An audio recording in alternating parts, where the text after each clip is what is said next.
Hello दोस्तों, we are back on our channel let's make law simple where we learn law in a very simple and easiest way. आज हम बात करने वाले हैं ऐसे लॉज के बारे में जो हर एक एम्प्लॉय की लाइफ में वेरी इंपॉर्टेंट रोल प्ले करता है। एम्प्लॉय मीन्स जो किसी के अंडर काम करता है, और कोई ऐसा इंसान जो किसी के अंडर काम करता हो, ऑब्वियसली जो उसका एम्प्लॉयर होगा वो उस पर अपनी मनमानी करना चाहेगा, क्योंकि हर एम्प्लॉयर चाहता है कि उसका एम्प्लॉय उसके अंडर काम करे और वो उससे आगे ना बढ़ सके, तो वो उसको हमेशा दबाने की कोशिश करेगा। तो इन लॉज को जानने के बाद हम उस चीज़ से छुटकारा पा सकते हैं। तो आइए फिर चलिए शुरू करते हैं। दोस्तों, आज हम 10 लेबर लॉज के बारे में बात करने वाले हैं, जिसको हम बहुत सारे एक्ट्स और साथ ही साथ कॉन्स्टिट्यूशनल आर्टिकल्स में भी कवर करेंगे।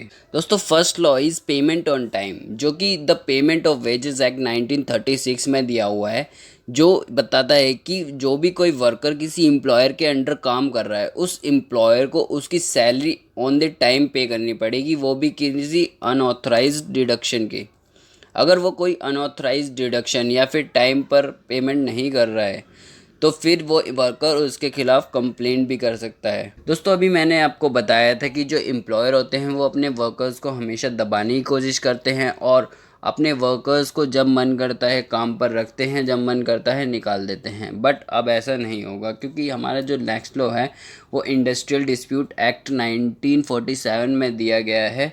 किसी भी कंपनी या एम्प्लॉयर को अपने वर्कर को काम पे से निकालने से पहले एक वैलिड रीज़न देना पड़ेगा। अगर वो ऐसा नहीं करता है तो वो उसको ऐसे नहीं निकाल सकता। Next law is minimum wage, जो कि मिनिमम वेजेस एक्ट 1948 में दिया गया है। सेंटर और स्टेट ने वर्कर्स के लिए एक मिनिमम वेज डिसाइड किया हुआ होता है। एम्प्लॉयर को उसी के अकॉर्डिंग अपने वर्कर्स को वेजेस पे करना पड़ता है। तो अगर आप जानते हैं कि आपको मिनिमम कितना वेजेस मिलना चाहिए, तो कोई एम्प्लॉयर आपको मिनिमम वेजेस से कम पे नहीं कर सकता। आप उसको बोल सकते हैं कि मिनिमम वेजेस इतना है, तो आप मुझे कम पे क्यों कर रहे हैं। अगर वो आपको कम पे करता है फिर भी, तो आप उसके खिलाफ़ कंप्लेंट कर सकते हैं, उसके खिलाफ़ लीगल एक्शन ले सकते हैं। नेक्स्ट लॉ वुमेंस के लिए बनाया गया है, जो कि वुमेंस के लिए बहुत इम्पॉर्टेंट लॉ है।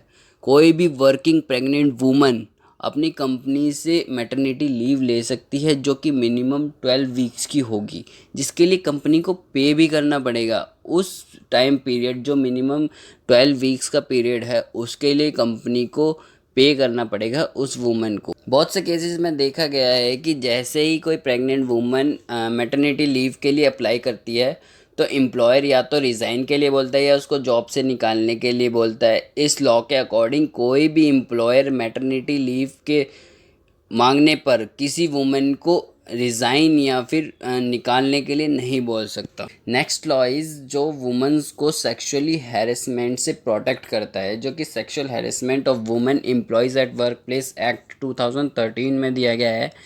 ये हर ऐसे एक्ट्स को प्रोहिबिट करता है जो कि किसी वुमन को सेक्सुअली हैरेस करता हो। सेक्सुअल हैरेसमेंट में इंक्लूड किए गए कुछ एक्ट्स को डिफाइन भी किया गया है, जिसे हम देख लेते हैं। Showing pornography, a demand of request of sexual favors, sexually colored remarks, physical contact, and any other unwelcome physical, verbal और non-verbal behavior of sexual nature। अब बात कर लेते हैं कुछ कॉन्स्टिट्यूशनल लॉज के बारे में। पहला है आर्टिकल 23, जो प्रोहिबिट करता है फोर्स एंड बॉन्डेड लेबर को। पुराने टाइम में, ब्रिटिशर्स के टाइम में क्या होता था कि जो लेबर्स को फोर्सिबली काम कराया जाता था। गवर्नमेंट जो है फोर्सिबली लेबर्स से काम कराती थी, और जितना उनसे काम कराती थी उसके अकॉर्डिंग बहुत कम पे करती थी। तो जो लेबर्स को भी उस टाइम काम करना पड़ता था। अगर वो ऐसा नहीं करते तो उनको जेल में डाल दिया करता था, या फिर उनको कुछ अलग तरीके की पनिशमेंट दे दी जाती थी, जिसके डर से वो लोगों को काम करना ही पड़ता था। लेकिन आज के टाइम में जो है फोर्स्ड और बॉन्डेड लेबर जो है वो एक ऑफेंस माना जाता है, जो एक पनिशेबल ऑफेंस है। नेक्स्ट इज़ आर्टिकल 24, जो प्रोहिबिट करता है all forms of child labour. ऐसा कोई भी चाइल्ड जो 14 ईयर्स की एज से कम है और कोई भी एम्प्लॉयर उसको काम पर रख लेता है या उससे फोर्सिबली कोई काम कराता है, तो जिसे एक पनिशेबल ऑफेंस माना जाता है, जिसके लिए उसको जेल भी जाना पड़ सकता है। हमारे कॉन्स्टिट्यूशन में इक्वलिटी को बहुत महत्व दिया गया है। इसी से रिलेटेड लॉ है आर्टिकल 39A, कि कोई भी मैन या वुमेन को इक्वली काम करने का मौका दिया जाए, अर्न करने का मौका दिया जाए, उनके साथ किसी भी तरह का भेदभाव नहीं किया जाए। और आर्टिकल 39D बताता है कि कोई भी मैन या वुमन अगर एक सेम पोस्ट पर काम करते हैं तो उनको इक्वली पे किया जाएगा। मान लीजिए अगर एक मैन मैनेजर की पोस्ट पर है और एक वुमन भी मैनेजर की पोस्ट पर है तो दोनों को इक्वली पे किया जाना चाहिए। अगर कोई भी डिस्क्रिमिनेट करता है सेक्स के आधार पर तो इसको भी एक क्राइम माना जाता है। नेक्स्ट इज आर्टिकल 41 जो राइट टू वर्क को डिफाइन करता है। Every citizen of the country has the right, यानी कि हर व्यक्ति को काम करने का अधिकार मिला हुआ है। वो अपनी मर्जी से कोई भी चूज़ करके काम कर सकता है। उसकी मर्जी है तो वो चाहे लोहार का काम करे, चाहे वो एक जज बने, चाहे वकील बने, चाहे डॉक्टर बने, वो उसके ऊपर है। उसको अपनी मर्जी से काम करने का पूरा पूरा अधिकार है। Thank you guys for watching this video. If you like it please like, share and subscribe my channel let's make law simple.